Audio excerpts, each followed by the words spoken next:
আজকের ভিডিওতে আমরা আলোচনা করব বাংলাদেশ যদি সাফ চ্যাম্পিয়নশিপ জিতে যায় তাহলে বাংলাদেশের র্যাঙ্কিং কোথায় হবে, 100-এর ভিতরে হবে নাকি 150-এর ভিতরে হবে। তো সেটাই আলোচনা করব আজকের ভিডিওতে। তো আমাদের ভিডিওর পাশে একটি পিকচার দেখতে পাচ্ছ, যেখানে তোমার দেওয়া আছে বাংলাদেশ যদি গ্রুপ পর্বের প্রত্যেকটি ম্যাচ জিতে তারা সেমিফাইনালে উঠে তাহলে বাংলাদেশের র্যাঙ্কিং 5 বা 10 আগাবে। তার মানে বাংলাদেশ এখন বর্তমানে 181-তে আছে, তা গিয়ে 175 বা 170-এর দিকে থাকবে। তো বাংলাদেশের র্যাঙ্কিং 175 বা 170-এর দিকে থাকলে অনেক বেস্ট।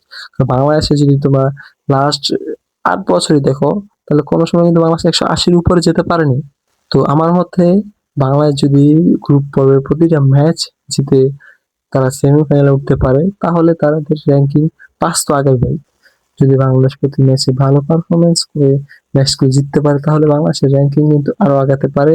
তারপরে আছে যদি বাংলাদেশ সেমিফাইনালও জিতে ফাইনালে উঠতে পারে সাফ চ্যাম্পিয়নশিপ, তাহলে বাংলাদেশের র্যাঙ্কিং 10 থেকে 15 ধাপ আগাবে। ফিফার র্যাঙ্কিং এ কিন্তু অনেক ধরনের রুলস ফলো করা হয়, অনেক ধরনের জিনিস ফলো করে তাদেরকে র্যাঙ্কিং দেওয়া হয়, পয়েন্টস দেওয়া হয়।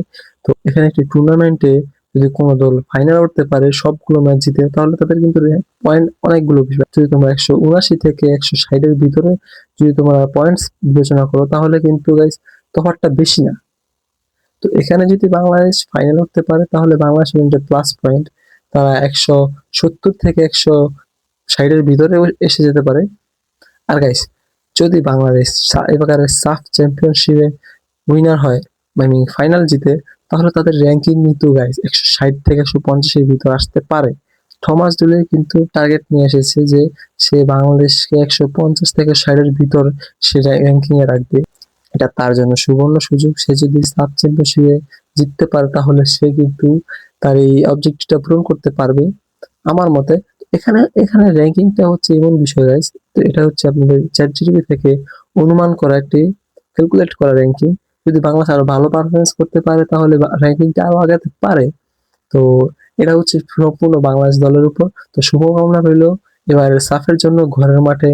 আমরা চাই এবারে সাফটা যেন 23 বছর পর বাংলাদেশ জিতুক।